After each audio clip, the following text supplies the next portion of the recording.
පියාණන් වහන්සේගේද පුත්‍රයන්න් වහන්සේගේද ශුද්ධාත්මයන්න් වහන්සේගේද නාමයෙන් ආමෙන්. ජේසු කියන දේවල් තේරෙන්නේ නැහැ නේද? එදා ජුදෙව්වරුන්ට තේරුණෙත් නැහැ. තේරුණේ නැහැ විතරක් නම් කමක් නැහැ. නොතේරුණු දේ තේරුම් ගත්ත විදිහ ඊට වඩා භයානකයි.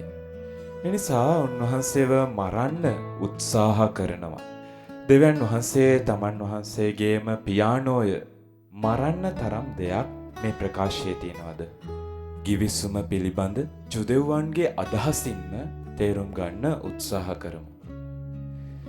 බෙරිත් යන හීබ්‍රූ යෙදුම භාවිතයෙන් ගිවිසුම යන්න අදහස් කරනවා. එහි අර්ථය සමාන පාර්ශව දෙකක් අතර අවබෝධතාවක් හෝ එකඟතාවයක් යන්නයි. පුරාණ ගිවිසුමේ මෙවැනි පාර්ශව දෙකක් ගිවිසුමෙන් බැඳුනේ දෙපළු කළ සතුන්ගේ රුධිරයෙන්.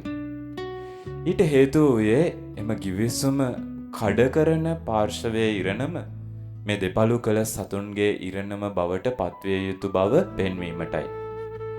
කඩ කළ නොහැකි සදාකාලික ගුණයෙන් ගිවිසුම බලගැන්වෙනවා. දෙවියන් වහන්සේ මිනිසා සමග ඇති කරගන්නා ගිවිසුම දෙසට අපි අපේ අවධානය අරගෙන යමු.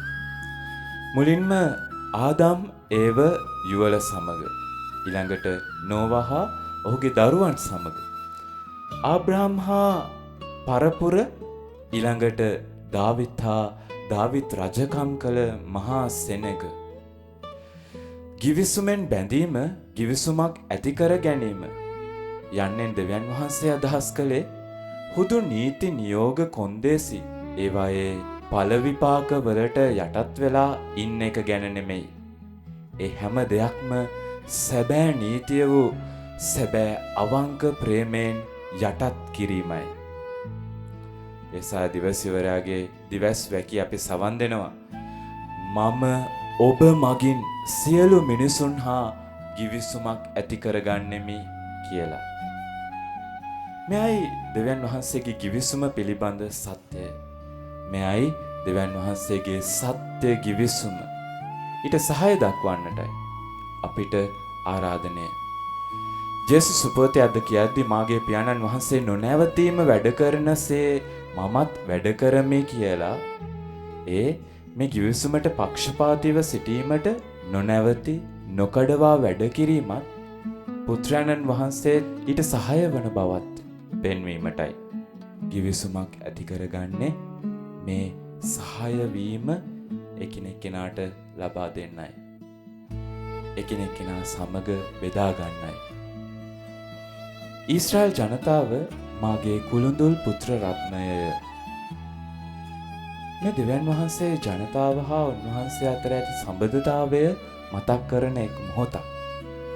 ඇත්තටම එහෙමනම් අපි ගිවිසුම උන්වහන්සේ වෙනුවෙන් රකින්න නොනැවතී වැඩ කළ යුතු අය නොවේද?